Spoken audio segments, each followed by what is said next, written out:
বাজে ভাষা ব্যবহার করে হুজুরে পাক সাল্লাল্লাহু আলাইহি সাল্লামের উপরে গুস্তাখি করেছিলেন।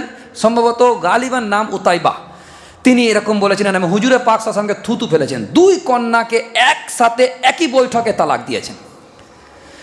তো এক্ষেত্রে হুজুরে পাক সাল্লাল্লাহু আলাইহি সাল্লাম তখন বদদোয়া করেছিলেন, ইয়া আল্লাহ, তোমার কুত্তাদের মধ্যে থেকে এমন একটা কুকুর নিযুক্ত করে দাও যে এই যুবকের উপরে মুসল্লাত করে দাও।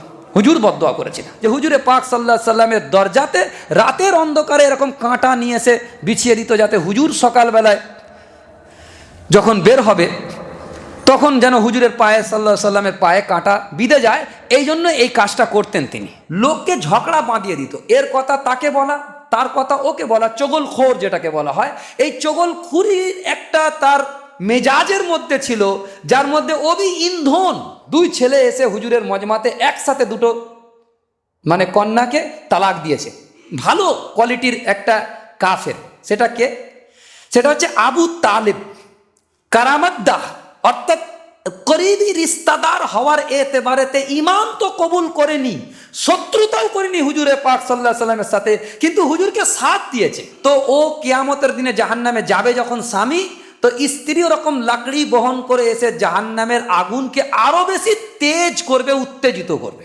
আরে দুশ্মনের বাচ্চা মরে গেলেও কেউ খুশি হয় না, কিন্তু নিজের চাচা হবার সত্ত্বেও যে বলছে তার দাদা, কাসেমের দাদা হবে এটা, তো সে খুশি মানাচ্ছে। এরকম এরকম গিরা হুয়া ইনসান ছিল। আল্লাহুম্মা সাল্লি আলা সাইয়্যিদিনা মুহাম্মাদ। আলহামদুলিল্লাহ, আলহামদুলিল্লাহি ওয়া কাফা ওয়া সালামুন আলা ইবাদিহিল্লাযীনা ইসতাফা, আম্মা বা'দ। ফাআউযু বিল্লাহি মিনাশ শাইতানির রাজীম। বিসমিল্লাহির রহমানির রহিম। তাব্বাত ইয়াদা আবি লাহাবিন ওয়া তাব, মা আগনা আনহু মালুহু ওয়া মা কাসাব, সায়াসলা নারান যাতা লাহাব, ওমরাআতুহু হাম্মালাতাল হাতাব, ফি জিদিহা হাবলুম মিন মাসাদ। সাদাকাল্লাহুল আযীম। আমাদের আলোচনা চলছিল সূরা লাহাবের উপরে, আর যে খাস তওরের উপরে 10টি সূরা, শেষের 10টি সূরা আমরা বলেছিলাম যে মিনিয়েচার কোরআন, অর্থাৎ যে সমস্ত মানুষ পুরো 30 পারা কোরআন শরীফ বুঝে পড়ার মতো সময় সুযোগ পায় না, তাদের জন্য একটা সংক্ষিপ্ত কোরআনের ব্যবস্থা, সেটা মিনিয়েচার কোরআন হচ্ছে 10টি সূরা। সূরা ফিল থেকে নিয়ে সূরা নাস পর্যন্ত 10টি সূরা। আর আমাদের এই দর্শের সিলসিলা চলছে এই 10 সূরার উপরে চলছে। তো আমরা এই 10 সূরাটাকে আমরা দেখেছিলাম যে প্রথমের 7টা সূরা, অর্থাৎ সূরা ফিল থেকে নিয়ে আর সূরা লাহাব পর্যন্ত সিরাতে নববীর আহম পেহলুকে বয়ান করা হয়েছে। গুরুত্বপূর্ণ সিরাত রসুল করিম সাল্লাল্লাহু আলাইহি সাল্লামের সংক্ষিপ্ত আকারে বয়ান করা হয়েছে। আর ইসলামের লুব্বে লুবাব বা মৌলিক আর বুনিয়াদি বিষয়বস্তুকে সামনে রেখে 3 সূরা, সূরাতুল ইখলাস, সূরা ফালাক আর সূরা নাস। এটা ইসলামের দাওয়াত এবং ইসলামের লুব্বে লুবাব, বুনিয়াদি আর খোলাসা যে কথা, সেটা এই 3 সূরার মধ্যে আল্লাহ পাক জমা ফরমে দিয়েছেন সংক্ষিপ্ত আকারে। এই সিলসিলাতে আমরা বলেছিলাম যে কুল জা আল হক ওয়া যাহাকাল বাতিল। সূরা বনী ইসরাইলের এই আয়াতটাকে আমরা 2 ভাগে ভাগ করেছিলাম। কুল জা আল হক, ইসলাম যখন তেহরিকের সকলে দাওয়াতকে নিয়ে এসেছিলেন তখন স্ট্রাগল হয়েছে, আর স্ট্রাগল হওয়ার পরে ইসলামের বিজয় এবং বাতিলের হার, এই দুটোকে আমরা এই আয়াতের 2 অংশে ভাগ করেছিলাম। কুল জা আল হক, সত্য সমাগত, এর সাথে মুনাসিবাতটাকে ইদা জা নাসরুল্লাহি ওয়াল ফাত ওয়া রাআইতান নাস ইয়াদখুলুনা ফি দীনিল্লাহি আফওয়াজা, এটা। আর তারপরে আমরা বলেছিলাম যে এর সাথে আমরা এটাকেও বলেছিলাম যে ইসলামের বিজয় আর কাফের যারা ছিল, কুফারে মক্কা যারা ছিল, যারা ইসলামের সাথে শত্রুতা করেছে, বিরোধিতা করেছে, তাদের যে আঞ্জাম আল্লাহ পাক করেছেন সেটার সাথে মুনাসিবাত ওয়াজাহাকাল বাতিল, এর সাথে মুনাসিবাত রাখে তাব্বাত ইয়াদা আবি লাহাবিন ওয়া তাব। আর আমরা দেখেছি যে সূরা নাসরের মধ্যে আল্লাহ পাক পরিষ্কার করে বলে দিয়েছেন, ইদা জা নাসরুল্লাহি ওয়াল ফাত ওয়া রাআইতান নাসা, ইসলামের বিজয়, আর তারপরে তোমরা দেখবে ওয়া রাআইতান নাসা ইয়াদখুলুনা ফি দীনিল্লাহি আফওয়াজা, গোত্রকে গোত্র, দলকে দল ইসলামের মধ্যে প্রবেশ করবে। এবং ফাসাব্বিহ বিহামদি রব্বিকা ওয়াস্তাগফির ইন্নাহু কানা তাওয়াবা, তখন আপনি স্বীয় রবের প্রশংসা ও তসবিহ পাঠ করতে থাকবেন এবং তার নিকটই ক্ষমা প্রার্থনা করবেন, নিশ্চয়ই তিনি অত্যন্ত ক্ষমাশীল।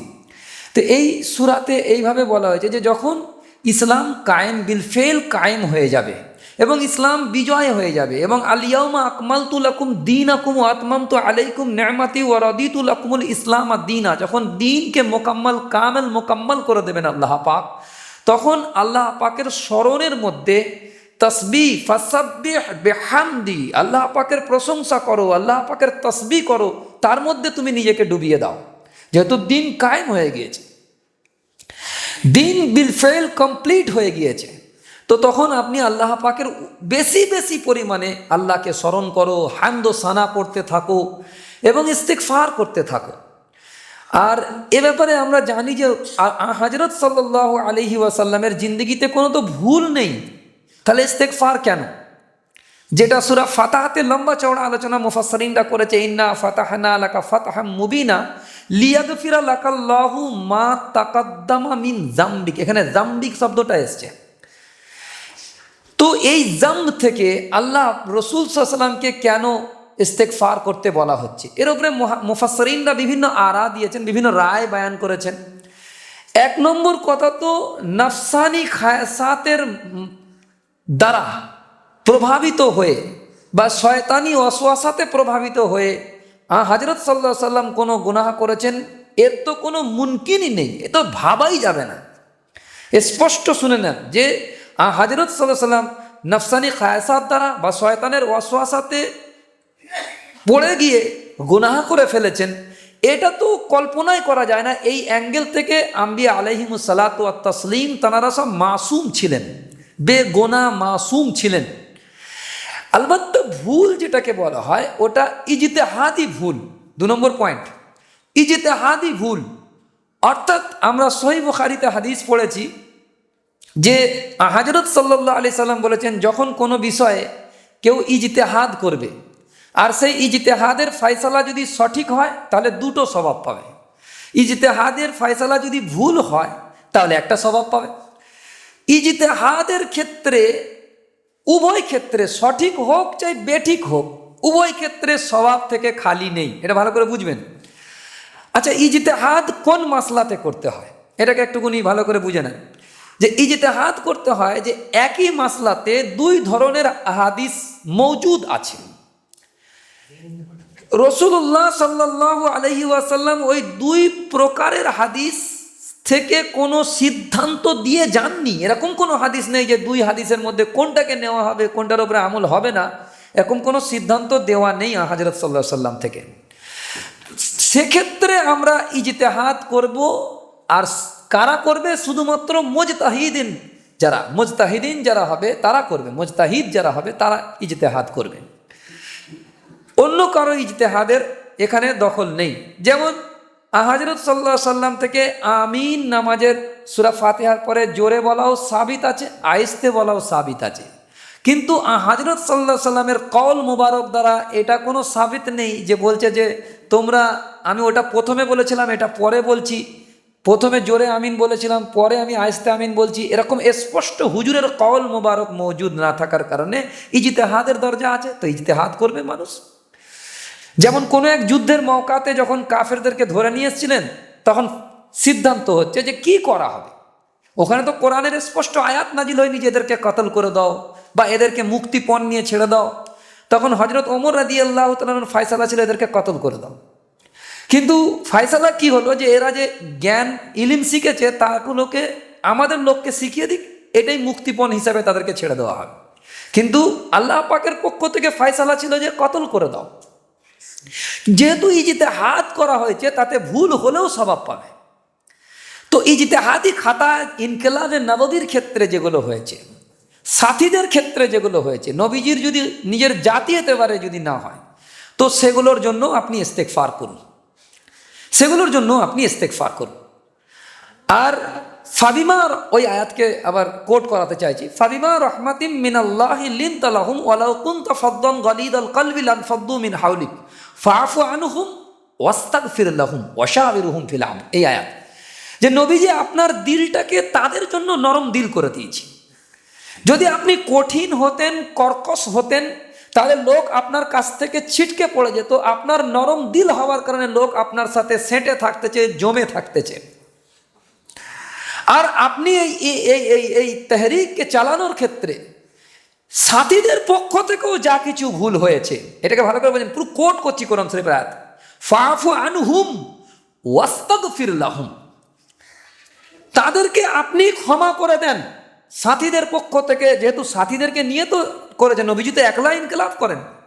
সাথীদের যা কিছু ভুল হয়েছে তাদেরকে আপনি ক্ষমা বি করুন, তাদের ভুলগুলোর জন্য ইস্তেগফার আপনি করুন। অর্থাৎ যারা সমাজের হার জামানায় নেতৃত্ব দেবে ইসলামী এতেবারেতে, তো তার যারা সঙ্গী সাথী থাকবে, তাদের ভুল ভ্রান্তির জন্য যে নেতা হবে তাকে মাফ করতেও হবে, আর তাদের গোনাহের কারণে আল্লাহর কাছে ক্ষমা নেতা চাইবে। ফাফু আনহুম ওয়াস্তাগফির লাহুম ওয়াশাবিরহুম ফিল আমর। তো এই আয়াতে ওখানে বলেছে যে যখন দিনকে কায়েম হয়ে গিয়েছে, তো ইজতিহাদি খাতা বা আপনার সাথীদের পক্ষ থেকে যে সমস্ত খাতা হয়েছে তার জন্য আপনি ইস্তেগফার করুন। সূরা ফাতাতে আরো একটা কথা এসছে যে হযরত সাল্লাল্লাহু আলাইহি সাল্লাম লম্বা রাকাতে রাত্রে যখন তাহাজ্জুদের নামাজ পড়তেন পা মোবারক ফুলে যেত। তো আম্মাজান জিজ্ঞাসা করেছেন যে ইয়া রাসূলুল্লাহ, আপনার তো আগে পিছে, মা তাকাদ্দামা মিন যামবিকা ওয়া মা তাআখার, এখানে শব্দটা তো আগে আর পিছে সব গুনাহ আল্লাহ মাফ করে দিয়েছে, তারপরেও আপনি এত কেন লম্বা রাকাতে নামাজ পড়ছেন? তো হুজুরে পাক সাল্লাল্লাহু আলাইহি সাল্লামের যে জবাব, যে ইরশাদে মুবারক ছিল, সেটা ছিল এইটা যে আমি এই জন্যই, যে আল্লাহ পাক মাফ করে দিয়েছে এই জন্যই কি আল্লাহ শুকরগুজার বান্দা হব না, শুকরিয়া করব না? সেই জন্য আমি লম্বা রাকাতে নামাজ পড়তেছি। এসব কিছু জবাবাত এর মধ্যে এসে যাচ্ছে।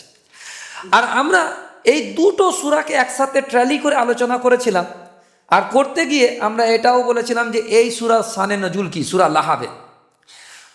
লাহাবের শানে নজুল বলেছিলাম যে হুজুরে পাক সাল্লাল্লাহু আলাইহি ওয়াসাল্লাম পাহাড়ে উঠেছেন, আর ইয়া সবাহা বলেছেন, লোক জড়ো হয়েছে। আর সেক্ষেত্রে নবীজি বললেন যে আমি কি তোমাদেরকে বলবো যে ওখান থেকে ওই পার থেকে যদি শত্রু আক্রমণ করে তোমরা কি বিশ্বাস করবে? বলে হ্যাঁ, আমরা বিশ্বাস করব। তখন হুজুর পাক সাল্লাল্লাহু আলাইহি ওয়াসাল্লাম বললেন, তোমরা যদি শিরক করছো, কুফর করছো, এই শিরক আর কুফর থেকে যদি তোমরা বেরিয়ে না আসো, তো আখিরাতে জাহান্নামের ভয়াবহ আযাব তোমাদের জন্য অপেক্ষা করছে, সুতরাং তোমরা সতর্ক হও। তখন আবু লাহাব বলল যে তাব্বাল্লাকা ওয়ালি হাযা জামাআতানা, এই জন্যই আমাদেরকে তুমি এখানে জমা করেছো, তুমি ধ্বংস হয়ে যাও। আর একটা রিওয়ায়াত ইবনে জারির আত-তাবরি থেকে শুনিয়েছি যে তাতে বলা হয়েছে যে আমি যদি তোমার দিনকে মেনে নিই, আবু লাহাব বললেন, আমি যদি তোমার দিনকে মেনে নিই তাহলে আমার জন্য কি প্রতিদান আছে? তখন উনি জবাবান ইরশাদ ফরমালেন হুজুরে পাক সাল্লাল্লাহু আলাইহি সাল্লাম যে যা কিছু সাধারণ মানুষদের জন্য, তারা যদি দিনকে মেনে চলে যা পাবে তুমিও তাই পাবে। তখন ওই শব্দটা বলল তাব্বাল্লাকা আলি হাযা দিন, যে তোমার দিন ধ্বংস হয়ে যাক। ও কোন সা দিন? যে দিন একটা সাধারণ মানুষ মানলে যে প্রতিদান পাবে, আমি একটা বড় নেতা হওয়ার বুনিয়াদে আমিও সেম প্রতিদান পাবো, এ দিন ধ্বংস হয়ে যাও, তুমিও ধ্বংস হয়ে যাও। যখন এই কথাটা বলল, কিছু নবীজি সাল্লাল্লাহু আলাইহি সাল্লামের যারা সাথী সঙ্গী ছিলেন তারা চিন্তা ভাবনার মধ্যে আসলো যে নবীজি সাল্লাল্লাহু আলাইহি সাল্লাম খোদ এর খণ্ডনে কিছু কথা বলুক, কিন্তু আল্লাহ রসুল খামোশ ছিলেন। ইতিমধ্যেই জিবরাইল আলাইহিসসালাতু ওয়াসসালাম তাব্বাত ইয়াদা আবি লাহাব ওয়া তাব বলে নাবিল বললেন যে আবু লাহাব তার হাত ধ্বংস হয়ে যাক, তার বিবি সমেত। এসব কিছু আয়াতের শানে নুজুল, সূরার শানে নুজুল। আচ্ছা, এখানে আমরা আলোচনা করতে গিয়ে একথাও বলেছি যে শানে নুজুলের মধ্যে এটাও এসছে যখন আবু লাহাবের স্ত্রী উম্মে জামিল রসুলে করিম সাল্লাল্লাহু আলাইহি সাল্লামের মুখ থেকে এরকম কথা শুনেছেন, তখন এসে হুজুরে পাক সাল্লাল্লাহু আলাইহি সাল্লামকে মুজাম্মত করার জন্য, বুরা ভালা বলার জন্য এসেছেন পাথর নিয়ে। আবু বকর সিদ্দিক রাদিয়াল্লাহু তাআলা আনহু তখন ভয় খেয়ে গেলেন, বলেন হুজুর আপনাকে তো মেরে ফেলবে, মেরে দেবে। তখন বললেন আবু বকর কোনো চিন্তার কারণ নেই, আমি ওই 3 আয়াত পড়তেছিলাম, যে 3 আয়াত আমি গত সপ্তাহে কোট করিয়েছি যে শত্রুর দৃষ্টি থেকে উধাও হয়ে যাওয়ার জন্য। আর ইমাম কুরতুবী রহমতুল্লাহ আলাইহি জামিলিল আহকামিল কোরআন লিল কুরতুবী থেকে আমি হাদিস বি নকল করে দিয়েছি যে ইমাম কুরতুবী রহমতুল্লাহ বলছেন যখন হিজরতের সময় রসুল করিম সাল্লাল্লাহু আলাইহি ওয়াসাল্লাম বেরিয়ে গেলেন তখন সূরা ইয়াসিনের ফাহুম লা ইউবসিরুন পর্যন্ত পড়েছিলেন, আর ওই 3টে আয়াত তার সঙ্গে একসাথে পড়েছিলেন, তাহলে শত্রুর দৃষ্টি থেকে উধাও হয়ে যাবে। এবং ইমাম কুরতুবী রহমতুল্লাহ আলাইহি তিনিও বলেছেন যে আমি একবার আমার নিজের স্বদেশেতেই আমি এরকম ফেঁসে যাই, তো আমি পালিয়ে যাচ্ছিলাম, মাঠের মাঝখানে বসেছিলাম, আর শত্রুরা আমাকে ধাওয়া করছিল আর বলল উটের বা ঘোড়ার পাশ দিয়ে যাওয়ার কারণে আমার জামা উড়ে গেল, কিন্তু লোকটা কি শয়তান নাকি, এখানেই তো ছিল এখনই, কিন্তু কোথায় উধাও হয়ে গেল। এটা ইমাম কুরতুবী রহমতুল্লাহ আলাইহি বলেছেন, এটা গত সপ্তাহ পর্যন্ত আমরা আলোচনা করেছি। আজকে লফস টু লফস আলোচনা যে তাব্বাত ইয়াদা আবি লাহাবি ওয়া তাব, আবু লাহাবের হাত দুটো ভেঙে গেছে এবং সে নিজেও ধ্বংস হয়ে গিয়েছে। মা আগানা আনুহু মালুহু ওয়া মা কাসাব, ওর কাজে আসেনি ওর সম্পদ এবং যা ও কামাই করেছে। তারপরে বলছে সায়াসুল্লাহ নারান যাতা লাহাব, এখানে তো দুনিয়ার শাস্তি 1 আর 2 আয়াতের মধ্যে বলা হয়েছে। প্রথম আয়াত দুনিয়ার শাস্তি, দ্বিতীয় আয়াত দুনিয়ার শাস্তি, তৃতীয় আয়াত আখিরাতকে সামনে রেখে সায়াসুল্লাহ নারান যাতা লাহাব, শীঘ্রই লেলিহান অর্থাৎ দাও দাও করে জ্বলন্ত আগুনের মধ্যে পতিত হবে আবু লাহাব, অমরাতুহু হাম্মালাতাল হাতাব, এবং ওর স্ত্রী দুজনকে নিয়ে আসছে। যে লাকড়ি বহন করে নিয়ে আসতো অর্থাৎ ইন্ধন বহন করে নিয়ে আসতো। এখানে আমরা তারপরে শব্দটা আছে ফি জিদহা হাবলুম মিন মাসাদ, ওর গলদেশে যে খেজুর বাকলের মজবুত দড়ি ওইটা পড়ানো হবে। এর জিদ বলা হয় খুব উঁচু খাতুন যারা হয়, উঁচু বংশের খাতুন হয় আর বড় ধনী লোকের মেয়ে হয়, তো তার গলাতে দামি দামি হার শোভা পায়, এটা স্বাভাবিক একটা ব্যাপার।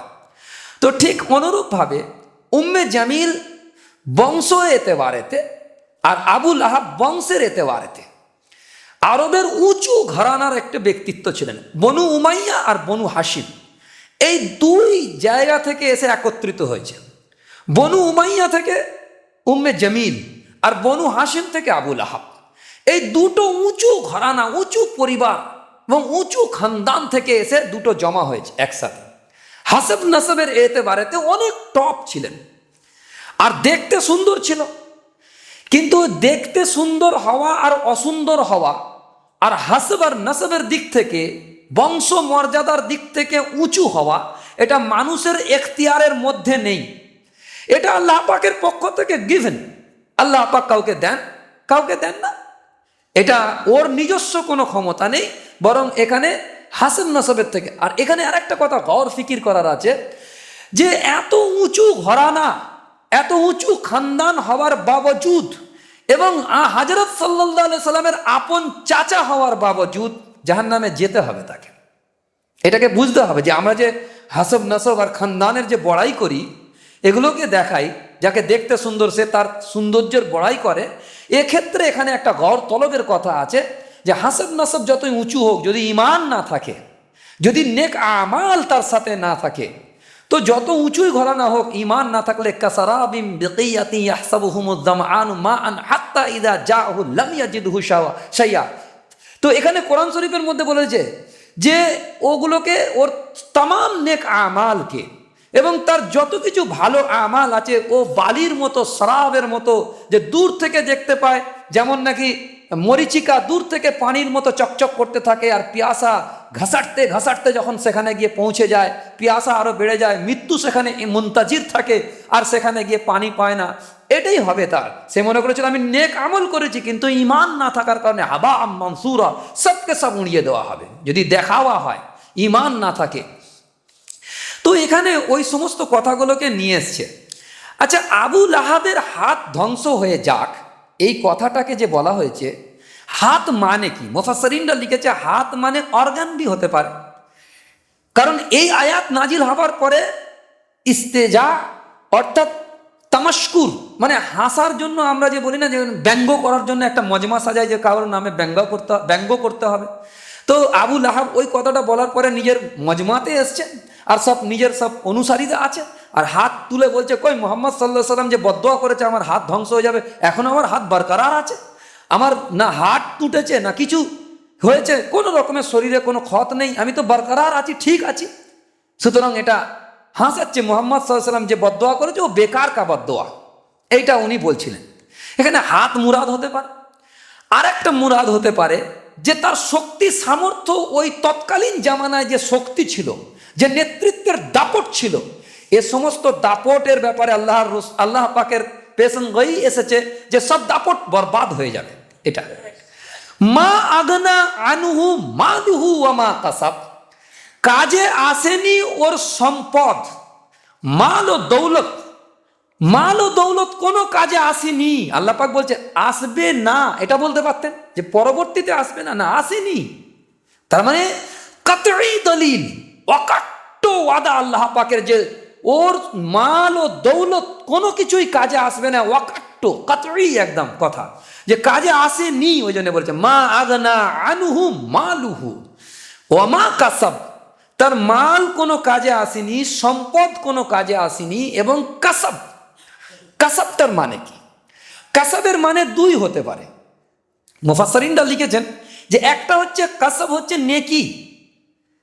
তো ওদের জামানাতে ওই যে খাওয়ানো হতো লোকদেরকে, গরিব মিসকিনদেরকে খাওয়াতো, তো কেউ আবু লাহাব এরা সব খাইয়ে দিত, কেউ কেউ ওদের বংশের কেউ লোক কাউকে খাইয়ে দিত। তো যদি এরকম কোনো নেকির উপরে ভরসা হয়েও থাকে যে আমরা লোককে খাইয়েছি, গরিব মিসকিনদেরকে খাইয়েছি বা অনেক কিছু নেকির কাজ করেছি, ও নেকি কোনো কাজে আসবে না, এর অর্থ এটা হতে পারে। অথবা কাসাবের আর একটা অর্থ হতে পারে যে মাল ও দৌলত কামাই করা, দৌলত আর মালকে কামাই করা। আর খুব ভালো করে বুঝে নেন, ইয়াকিনি কথা বলছি এই কথাটা, যে যারা পয়সাওয়ালা লোক হয়, ধনী লোক হয়, তারা নিজের মালের ওপরে ভরসা করে যে আমার মাল আছে, আমি বেঁচে যাব। আর এই ব্যাপারটা কোরআন কোট করেছে, ইয়াহসাবু আন্না মালাহু আখলাদা, যাদের মাল আছে না, তারা মালের উপরে ভরসা করে যে মাল আছে, আমি বেঁচে যাব, আমার যত বড়ই রোগ হোক মাল আছে, আমি বড় হসপিটালে ভর্তি হয়ে যাব, তো কি আছে, আমেরিকায় চলে যাব চিকিৎসার জন্য, তো কি ক্ষতি হবে, আমার কোনো ক্ষতি থোড়ি হবে। তো মালের উপরে ভরসা করে, ইয়াহসাবু আন্না মালাহু আখলাদা, কোরআন কোট করেছে। মালদার লোকেরা ভরসা করে, আর ঠিক অনুরূপ ভরসা করেছিল আবু লাহাব যে আমার মাল আছে, আমি বেঁচে যাব, আমাকে কি ক্ষতি স্পর্শ করবে। তো এটা দুটো অর্থ হলো, একটা মাল দৌলত কাজে আসবে না, আর একটা হচ্ছে নেকি করেছি যদি, তো নেকি বি কাজে আসবে না, যেহেতু ঈমান নেই। কাসারাবিম বিকিয়াতি ইয়াহসাবুহুমুজ জামআনু হাত্তা ইযা জাউ লাম ইয়াজিদহু শাইয়া ফাওয়াফাহু হিসাবা। এই কোরআন শরীফে পরিষ্কার সব বলে দিয়েছে যে ও তো মরিচিকার মতো তুমি ধারণা করছো, ওখানে গিয়ে পানি আছে, হালাকে হাকিকাতান পানি থেকে শূন্য। তুমি যাবে পিয়াস নিয়ে, এক গলা পিয়াস নিয়ে যাবে, ওখানে পানি পাবে না। তো ও কিয়ামতের দিনে কোনো কাজে আসবে না। দ্বিতীয় কামাই, কাসাবের আর একটা অর্থ, কামাই কাসাবের আর একটা অর্থ হচ্ছে যে তুমি যে সন্তান সন্ততি তৈরি করেছো, এটাও কি কাসাব। আচ্ছা, কাসাব শব্দটা কোরআন শরীফের আর একটা দলিল আমি পেশ করতে চাই, জাহারাল ফাসাদু ফিল বাররি ওয়াল বাহরি বিমা কাসাবাত আইদিন নাস। কাসাবাত আইদিন নাস, দু হাতের কামাই, জলে স্থলে যা কিছু বিপদ আপদ হয়, তো তা তোমাদের হাতের কামাই। বিমা কাসাবাত আইদিন নাস, কাসাব শব্দটা আছে। আর ইমাম মোহাম্মদ রহমাতুল্লাহের একটা আল কাসব নামে বিখ্যাত কেতাব ও আমাদের কাছে আছে, আব্দুল ফাত্তাহ আবু গুদ্দার রহমাতুল্লাহের তাহকিকৃত কপি আমাদের কাছে আছে মাশাআল্লাহ। তো ওই কিতাবটাও কাসাব মানে কামাই করা, অর্থাৎ আয় উপার্জনের ক্ষেত্রে ওই বইটা লেখা হয়েছে, স্বতন্ত্র কেতাব একটা। তো কাসাব মানে এখানে একটা হচ্ছে মাল ও দৌলত, আর একটা নেকি যা তোমরা কামাই করেছো, বা গোনা যা তোমরা কামাই করেছো হতে পারে। আর তার সাথে সাথে আর একটা কামাই হচ্ছে সন্তান সন্ততি, এবি তোমার কাজে আসবে না, এটা কোরআন বলছে কামাই কাজে আসবে না। তার মানে আবু লাহাবের যে ছেলে ছিল, ও ছেলে বি কাজে আসবে না, কারণ উনি যখন রাসূলুল্লাহ সাল্লাল্লাহু আলাইহি সাল্লামকে এরকম বদদোয়া দিয়েছিলেন, আর আল্লাহ সুবহানাহু ওয়া তাআলার যে কথা, এই বদদোয়া পুরো বদদোয়ার উপরে মুস্তামিল একটা পূর্ণাঙ্গ সূরা তাব্বাত ইয়াদা, আর সেটা আল্লাহ পাক হাকিকাতান করে দেখিয়ে দিয়েছিলেন যে আবু লাহাবের হাতে একটা যখন ফোড়া হলো, সেই ফোড়াতে পুরো শরীর এমনভাবে পচলো যে দুর্গন্ধের কারণে পড়োশি তো দূরের কথা, নিজের ছেলেরা পর্যন্ত তার সেবা করতে রাজি হয়নি, অন্য মহল্লায় তাকে রেখে এসছে নিরালা নির্জন এলাকাতে। সেখানে একটা কেউ কাউকে, ছেলে হোক আর যেই হোক না কেন, কেউ কাউকে বাঁচাতে পারিনি, কোনোদিন পারবে না। কিন্তু একটা সেবা শুশ্রূষা করে, মৃত্যুর সময় গালে পানি দেয়, সেই সেবা পর্যন্ত আবু লাহাব পায়নি। নির্জন এলাকায় বিবি বাচ্চা থেকে শূন্য হয়ে কোনো কিছুই তার কাজে আসেনি, সেখান থেকে তার মৌত হয়েছে। তাকে দাফন করার লোক পর্যন্ত ছিল না। বাইরে থেকে মানে কি বলে ওটাকে, ডোম, এদেরকে ডেকে নিয়ে এসে গর্ত খনন করে কাঠের লাকড়ি দিয়ে দূর থেকে ঠেলে ঠেলে তাকে ওই গর্তের মধ্যে দিয়ে তারপরে ওকে ফেলে দেওয়া হয়েছে। এ আঞ্জাম দুনিয়াতে হয়েছে।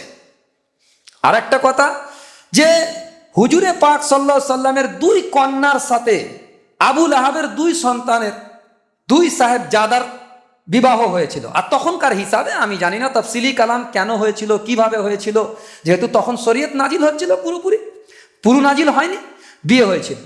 কিন্তু বাপ এসে বললেন দুই সাহেবজাদাকে, তোমার দুটো স্ত্রীকে, মুহাম্মদ সাল্লাল্লাহু আলাইহি ওয়াসাল্লামের যে মেয়ে, তাদেরকে তালাক দিতে হবে। বাপের কথা অনুযায়ী এসে তালাক দিয়েছিলেন। একজন ছেলে যুবক, সে কিন্তু খুব বাজে ভাষা ব্যবহার করে হুজুরে পাক সাল্লাল্লাহু আলাইহি সাল্লামের উপরে গুস্তাখি করেছিলেন। সম্ভবত গালিবান নাম উতাইবা। তিনি এরকম বলেছিলেন, আমি হুজুরে পাক সাল্লাল্লাহু আলাইহি সাল্লামকে থুতু ফেলেছেন। দুই কন্যাকে একসাথে একই বৈঠকে তালাক দিয়েছেন। তো এক্ষেত্রে হুজুরে পাক সাল্লাল্লাহু আলাইহি সাল্লাম তখন বদদোয়া করেছিলেন, ইয়া আল্লাহ, তোমার কুত্তাদের মধ্যে থেকে এমন একটা কুকুর নিযুক্ত করে দাও যে এই যুবকের উপরে মুসল্লাত করে দাও। হুজুর বদদোয়া করেছিলেন।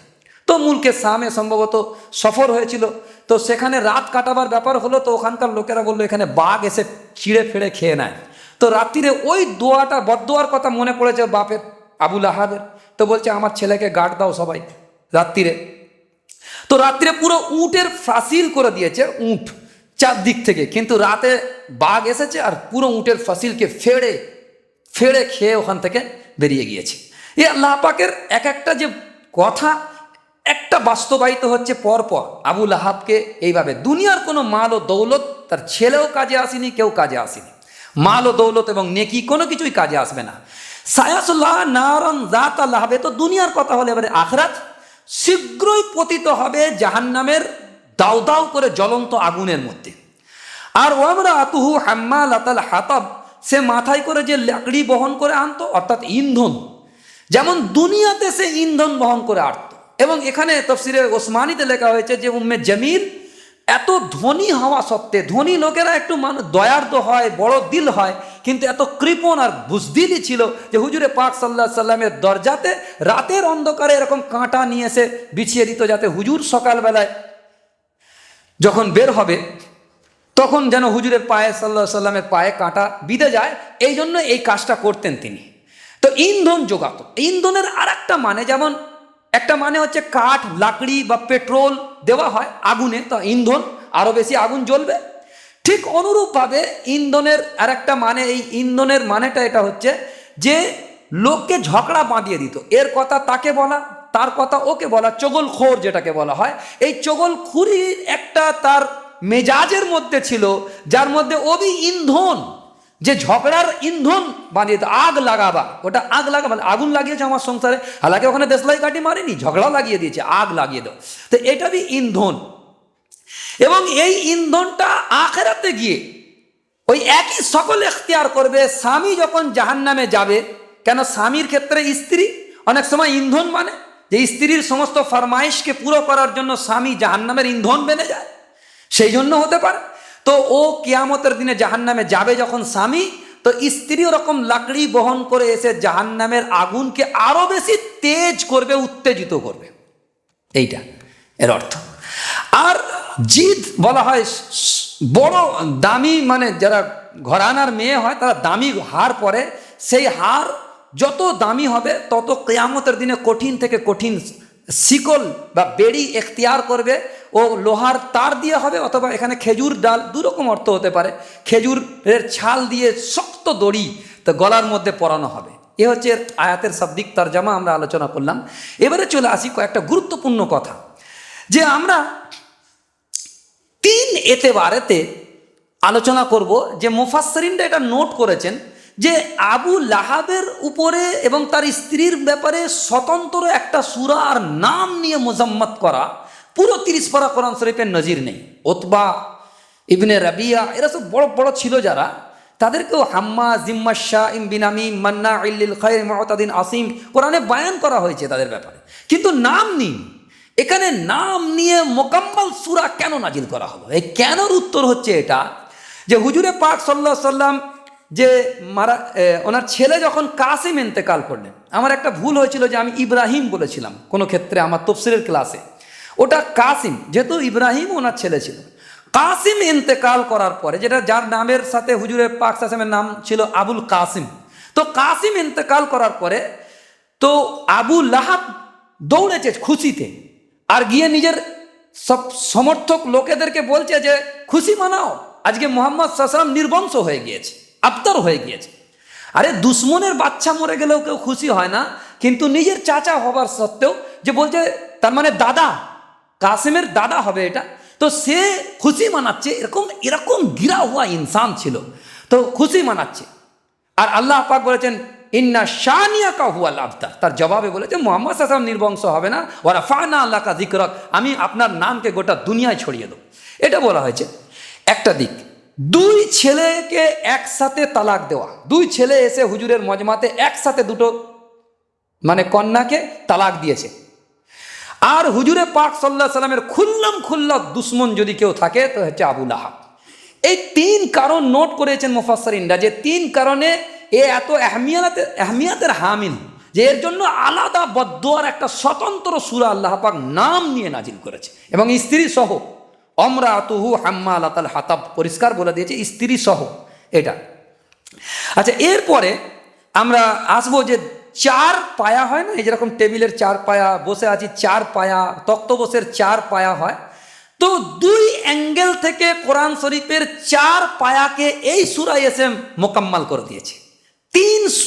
তিন মানে পায়া আলোচনা হয়েছে, আর একটা পায়া এই সূরাতে এসে কামেল মোকাম্মল করে চার পায়া করে দিয়েছে। তক্তপোষের যেমন চারটি পায়া হলে কামেল মোকাম্মল হয়, চার চাকার গাড়ি চার চাকা হয়, তো এখানে চার চাকা। কি একটা হচ্ছে এই যে কাফেরদের মধ্যে কোয়ালিটি ছিল, চার কোয়ালিটির কাফের, যারা ঈমান কবুল করেনি, কিন্তু চার কোয়ালিটি তাদের মধ্যে।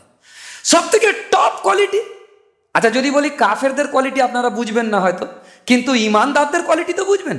নবীজির পরে সব থেকে টপ কোয়ালিটির ঈমানদার কে আছে? আবু বকর সিদ্দিক রাদিয়াল্লাহু তাআলা আনহু। তো টপ কোয়ালিটি সব থেকে হচ্ছে যে আবু বকর সিদ্দিক। আর কাফেরদের মধ্যে সব থেকে টপ ভালোর দিক, ভালো কোয়ালিটির একটা কাফের, সেটা কে?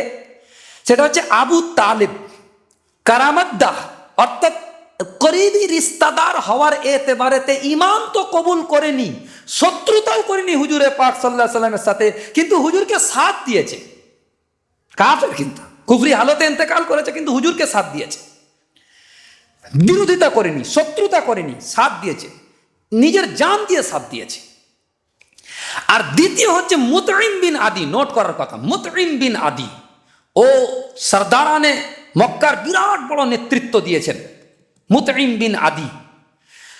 আর এই মুতঈম বিন আদি কিন্তু নবীজির শত্রুও ছিলেন না, ইসলামের বিরোধিতাও করেননি, আর বখিল আর বুজদিল ছিলেন না।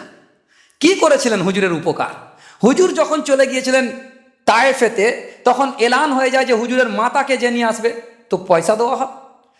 তো হুজুরের সের কাটার কথা হয়ে গেছে, তো হুজুর মক্কায় আর ঢুকতে পাচ্ছেন না। মুতঈম বিন আদিকে খাত লিখেছে হুজুরে পাক সাল্লাল্লাহু আলাইহি সাল্লাম, যে তুমি আমাকে তোমার পানাহাতে নাও, অর্থাৎ তোমার নিরাপত্তায় আমাকে নাও। বলছে হ্যাঁ বেশক আমি নিরাপত্তায় নিলাম তোমাকে। কেন ওই সময় মুতঈম বিন আদির মেজাজ ছিল, যদি শত্রু পর্যন্ত পানাহাতে আসতে চায় তাকে পানাহা দেবে, এত বড় দিল ছিল। বলে হ্যাঁ আসো। তো হুজুরে পাক সাল্লাল্লাহু আলাইহি সাল্লাম দ্বিতীয় চিঠি লিখলেন, আমি যদি যাই রাস্তায় কেউ যদি মেরে দেয় আমাকে, যে জানে না যে মুতঈম বিন আদি রেখে পানাহ দিয়েছে, যদি না জানতে মেরে দেয় তখন আমি কি করব? তুমি নিজে এসে আমাকে নিয়ে যাও। আর ইয়াকিন জেনে নেন, হাদিস সিরাতের কিতাবে স্পষ্ট এসেছে, মুতঈম বিন আদি নিজের 6 জওয়ান সন্তানকে হাতিয়ার সাজিয়ে মুহাম্মদুর রাসূলুল্লাহ সাল্লাল্লাহু আলাইহি ওয়াসাল্লামকে প্রটেক্ট করে পুরো মক্কাতে প্রবেশ করিয়েছিলেন। আজীব ব্যাপার, কিন্তু কাফির অবস্থায় ইন্তেকাল করেছে। এরপরে বদর যুদ্ধতে যখন 70 বড় বড় লিডারকে হুজুরে পাক সাল্লাল্লাহু আলাইহি ওয়াসাল্লাম আয়ত্ত করে নিলেন কুফারে মক্কার, তখন তাকে ছাড়াবার জন্য মুতঈম বিন আদির ছেলে গিয়েছিলেন যে মুক্তিপণ নিয়ে ছেড়ে দাও।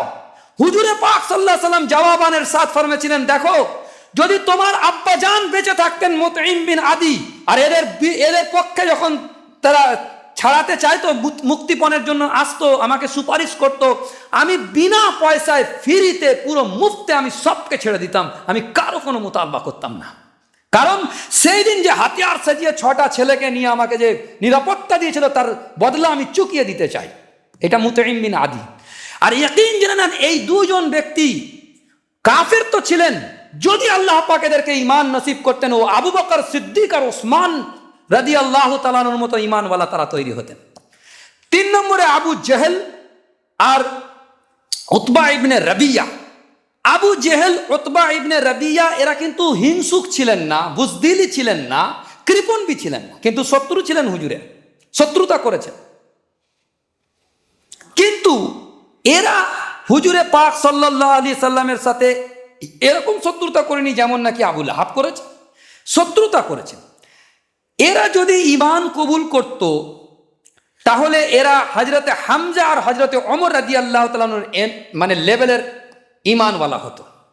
কেন আপনি বলবেন দলিল কি? দলিল হচ্ছে এটা যে হুজুর পাক সাল্লাল্লাহু আলাইহি ওয়াসাল্লাম যখন দোয়া করতেছিলেন, ইয়া আল্লাহ, ওমর ইয়া আবু জেহেল, দুজনের মধ্যে যাকে তুমি চাও আমার ঝুলিতে ঢেলে দাও, ইসলামের শক্তি বৃদ্ধি হবে, তখন আল্লাহ পাক একে তো কবুল করেনি, কিন্তু ওমরকে কবুল, মানে দুটোকে ইকুয়াল ভেবেই দোয়া করেছিলেন।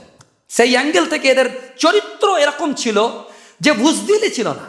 খানা খাইয়েছে বনু হাশেম, তো এরা বহুত খাইয়ে দিয়েছে, আরো আগে বেড়ে খাইয়ে দিল ছিল, খাইয়ে দিয়েছে, কোনো হিংসুক ছিলেন না। আচ্ছা, 3 নম্বরে ওয়ালিদ বিন মুগীরা, ইয়ে হককে পেহচানার পরে, হককে চেনার পরেও ইন্তেহাই দরজার বিরোধিতা করেছে মুহাম্মদ সাল্লাল্লাহু আলাইহি সাল্লামের। হককে চিনে গেছে কিন্তু বিরোধিতা করেছে। এ যদি মুসলমান হতো, আল্লাহ যদি একে ঈমান দান করত, তো আব্দুল্লাহ ইবনে উবাই ইবনে সুলুলের মতো মুনাফিক তৈরি হতো। আচ্ছা, এরপরে 4 নম্বর পয়েন্টে যে 4 চৌকা পুরো করেছে এই সূরাতে এসে পুরুষদের ক্ষেত্রে, সেটা হচ্ছে আবু লাহাব সমস্ত খায়ের থেকে খালি। উর্দুতে একটা কথা আছে না, গুদ আর গু বিল্লি কা গু। আরে গরুর গোবর তো কিছু কাজে এসে যায়, বিড়ালের কুকুরের পায়খানা কোনো কাজে আসে না। তো খারাপ এতটাই আবু লাহাব যে এর মধ্যে ভালায়ের কোনো ইমকান নেই, সমস্ত কিছুই খারাপ। না কারামতদারির লেহাজ করেছে, না শরাফতের লেহাজ করেছে। যেমন মুতঈম বিন আদি হচ্ছে কোনো কারামত মানে আত্মীয়তার সম্পর্ক ছিল না, কিন্তু ভদ্রতা, শরাফতের দাবিকে পুরো করেছে, হুজুর পাক সাল্লাল্লাহু আলাইহি ওয়াসাল্লাম প্রোটেক্ট করে পুরো মক্কায় ঢুকিয়েছে। আর আবু তালেব ও কারামতদারির হক আদায় করেছেন, কিন্তু এ চাচা ছিল না কারামতদারি না শরাফত, ইন্তেহাই কামিনা, বদবখত, বখিল, সমস্ত কিছু, পয়সা থাকার পরেও কৃপণ এই দিক থেকে।